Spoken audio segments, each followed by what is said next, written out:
All right. Hello, everybody. I have you here to talk about a little bit of a tough subject, but first I'd like you all to introduce yourselves, if you don't mind, starting with you. Janet Green. Samantha. Corey. Ian. Thank you very much. Okay. Imagine your child in excruciating pain, 100% of her life. But they choose to stay in the comfort of their own home at their time of death. But the key to it is she's only 4 years old. The child deserves to have their wishes granted because the hospital will only prolong their pain instead of allowing them to have that pain subside forever, which means death. The child will not suffer another day, though. Let's take away your child's ability to eat, drink, move, fully speak, walk, run, jump, and add in her ability to say, I don't want to do this anymore.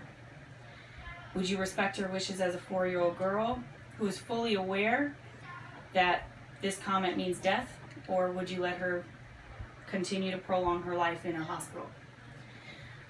Juliana is who I'm speaking of today. She is a little girl who was born to Michelle and Steve Snow on August 25th, 2010.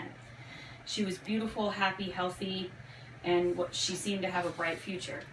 At 9 months old, Michelle and John noticed Juliana could not sit up steadily on her own. And for a child at 6 months, that should happen with normal motor skills. A short 3 months later, Juliana turned 1, and she couldn't walk or pull herself up into a standing position. At that time, Michelle began to worry, and Michelle is also a neurologist, so you can imagine her concern at that point.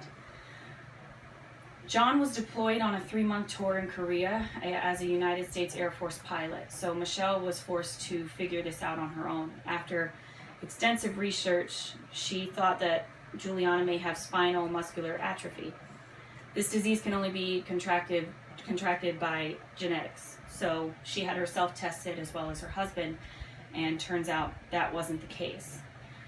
However, John Snow ended up coming home and leaving the Air Force to be with his daughter permanently, where they moved back to Oregon to be next to their parents for help. At that time, he was tested for Charcot-Marie tooth disease, for short CMT. This disease causes nerve damage in the arms, legs, and which that may seem to be impossible for John, considering he was a pilot and he was very athletic his entire life. But this just shows that there's variations of this disease. It can lay dormant, or it can be severe. And in Juliana's case, it is severe. After bringing Juliana to the University of Iowa in 2012, Dr. Michael Shai, one of the world's leading experts in CMT, explained that the myelin sheath that covers Juliana's nerves did not form correctly, so her nerves are degenerating, very similar to a wire frame if insulation around it breaks down. The hospital stay started it all when it came to the decision that Juliana made. In January 2013, she stayed in a hospital for 11 days. Most of those days included horrific treatments that Juliana had to undergo, like removing the mucus via nasotracheal suction without sedation. I could not begin to understand the pain that she was going through, and to know that because of her illness, she cannot have sedation to help remove any of that pain she endures is devastating.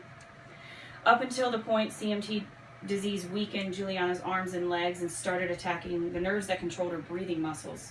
By this point, Juliana knew that she wanted to stay home the next time she got severely ill. Dr. Sarah Green of Dornbecker Children's Hospital in Portland, Oregon, where the Snows moved again to be closer to their parents, helped with fitting Juliana for braces and things of that nature, but none of that helped. Her health just continued to go downhill.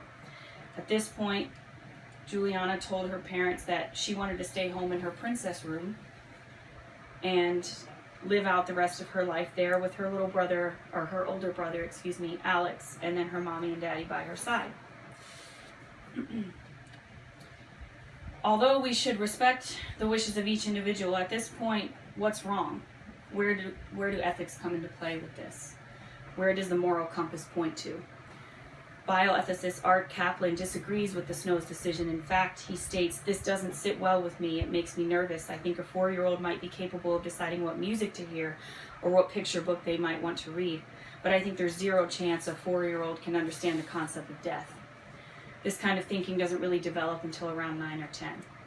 Now, Michelle's and Steve Snow's explanation to Juliana was done very well. They explain that she's going to go to heaven by herself. She won't have mommy or daddy. She has to take the journey all alone. And she understands that, and she's not scared, and she has said that. The solution to this problem may not be a solution that everyone agrees with, but not everyone has a disease that will kill them, causing them the inability to walk, eat, breathe, and even more. Juliana deserves to live out the rest of her life in her high heels, her princess dress, and in her awesome princess room where she feels warm, cozy, and loved. The solution is up to Juliana and her parents in the privacy of their own home. It may be wrong to allow a 5-year-old little girl to decide how her life is going to end, but after extensive medical research and the opinions from medical professionals, the moral compass is not in great consideration for this decision. Science is the answer. After scientific research, Juliana is proven to have a disease that is killing her, and it causes her to stay in cold, dark hospitals alone and scared. Juliana can stay in her beautifully decorated princess room with her brother, mom, and dad by her side as she takes her last breath. Thank you. Did you have to